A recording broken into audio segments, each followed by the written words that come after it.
Hello, hello, hello. Welcome to Inner Conquest, the world's greatest modern metaphysics channel. I'm your host, Jacob Edens, and today we're going to be discussing the nature of reality. Is everything an illusion? Ooh, spooky, spooky, spooky, spooky, spooky, spooky, spooky.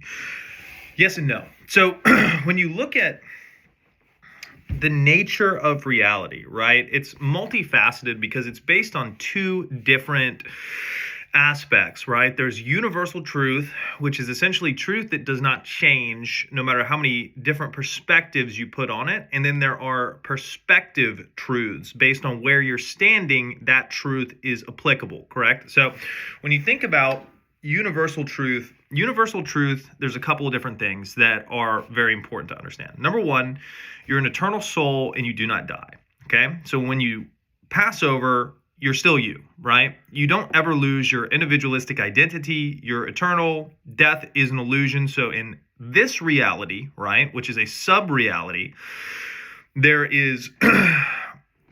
are many different things that try to trick you into essentially living a experience that is not your true nature, right? So when you pass over, there's no death, there's no decay, there's no time delay with manifestation and things like that. These are all realm-specific things that we have going on here that we need to account for, much in the same way where if you were to walk around, your house all day, call that base reality, and then you jump into a game of Call of Duty, that you could consider that like a realm experience. You go into that game.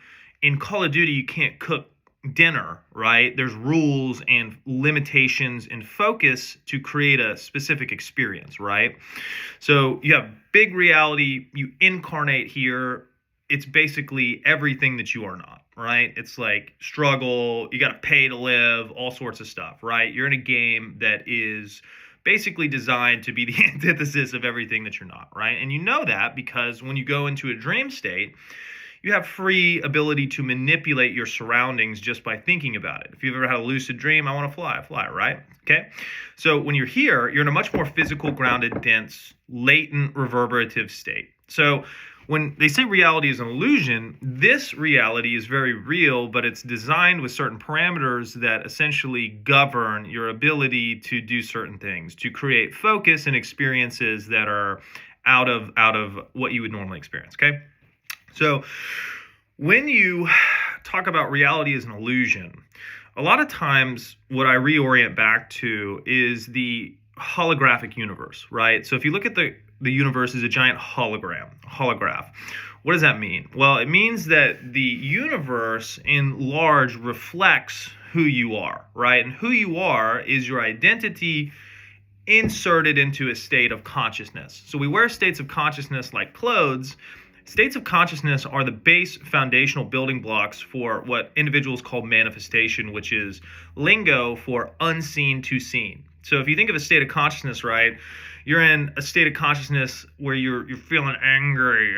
Somebody stole your sweet roll and you're pissed off all the time, right? And you're angry and you're carrying around this anger. And then what happens?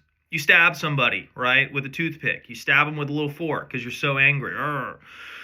That state produces manifestation, unseen, metaphysical state produces causation, effect, right? States produce effects. So when you're looking at the root of all effects, you're really looking for the root of causation. What causes all effects, right? And from a metaphysical standpoint, everything that is externalized, expressed on the screen of space, is first dwelled within in a conscious state, right? So everything to some extent is premeditated, essentially, especially with this world having a reverberative time delay, right?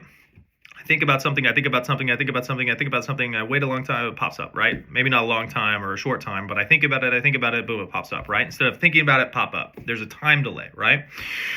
So understanding this is very important because what this does is it brings you back to a present moment where you want to understand what state you're in, and more importantly, who you're identifying as. In the previous video, I talked about dimensional extrapolation, which is I am, you call that fifth dimension, mental space, mental, emotional, fourth dimensional space, latent, most gross version of reality, hardest, crystallized, furthest from causation is your third dimensional reality, right? Think about it like this, right? I want a coffee cup in the middle of the Amazon. Think about having a coffee cup. Think about having a coffee cup. Think about drinking coffee every day. Da da da da da da da. Think about drinking coffee every day. Then find a piece of wood, carve a piece of wood, carve it into a coffee cup. Boom, I'm drinking coffee, right? I didn't get the coffee cup as soon as I thought of it. There was a time delay and a process that had to follow the rules set forth of this world to allow that coffee cup to come to me instead of it just materializing out of thin air, right? So when you start to understand that the root of causation is internal, and the states that you're dwelling in are syncing you up with people, places, and circumstances, you become a lot more aware of the states that you're in. And the good news is that you can adopt any type of state that you want, right? So a lot of times we have these different things where it's like, I have to do this, and these conditions are placed upon us in order to do this. But it's really just, you have to fulfill that condition to enter into that state, which you have access to anyways. You can always enter any state at any point in time. There's no restrictions governing you, right? You talk about people deprogramming themselves of limiting beliefs, right? That's really just removing the guards that you have self-imposed to allow yourself to enter into specific states, right? So states produce reality. You can enter into any states, and states are similar to clothes, right? Like if you chronically dwell within a state of abundance, everything is really easy for you because there's lots of everything and you have tons of resources. If you chronically dwell in a state of poverty, it's really hard for you because there's not that many things, right? But both of those are states that are accessible to you right here and right now. The difference, because of the time delay, is the ability to persist in a state, right? So if I have a state that I want to occupy being super wealthy, can I persist in that state without any external validation so that it becomes my new normal internally and then allow that to reflect externally, right? That's a skill set that requires discipline, persistence, and focus. So when you begin to understand the knowledge of metaphysics, then you begin to discipline yourself and focus yourself into wanted states. That's step one. How do you do that? Well, it's called binding and loosing. You bind yourself to wanted states and you loose yourself from unwanted states, i.e., you feel into the state that you want and you identify as the person who already has it. And anything that comes up that is in contrast to that, you apply indifference and allow it to go, right? So you're not binding yourself to it. The way that you bind yourself to a state is emotionally reacting to it. The way that you loose yourself from a state is becoming indifferent to it, right? Think about somebody who's strongly in the state of a winner, right? I win everything. I fucking win everything, right? You have a loss, doesn't matter. I'm a winner, right? You don't allow things to permeate you and tell you who you are once you've decided through self-empowerment that you're going to be something. There's nothing external that can change who you identify as in the state that you occupy. That's kind of where you want to go with this, right? I'm a super healthy person. Doctor says, "Ooh, you're sick." No, I'm not. I'm a super healthy person. I do not accept any type of individual external to me to decide and tell me who I am because causation is internal. The states that I occupy manifest themselves externally. So if I allow the external world to tell me who I am, I'm allowing the external world to control me, which is a lie because consciousness dictates reality. Reality comes from consciousness. Consciousness is not produced by reality.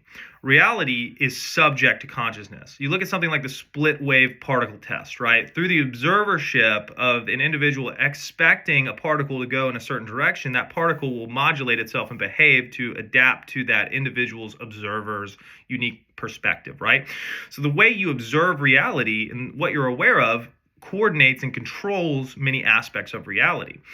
And to deny that is to give reality power over you and to essentially be a slave. So you don't want to do that, right? That's why you understand metaphysics. That's why you understand your ability to create reality, because without it, you make gods out of things. You worship those gods, and they were never real in the first place, so you suffer. So when you start to understand that reality is real, but the illusion property is that it is a reflection of what states you've been dwelling in, you don't worry so much about what's currently externally manifested, because what that does is just give you a readout of where you've been dwelling in terms of conscious states, which is really useful, right? Like if you have a car, you want a gas gauge, right? So having a gas gauge tells you, hey, I'm on E.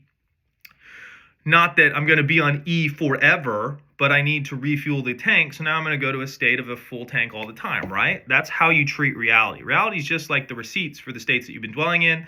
The reason that you don't judge anything is because, once again, emotionally binding to a state keeps you in the state. So if you have a bad experience, you judge it, you get all emotionally involved in it, you're going to bind with that state and attract more people, places, and circumstances with that. So you cut that with a knife of indifference, and then you bind to states that you want, you persist in them, and you allow them to reflect.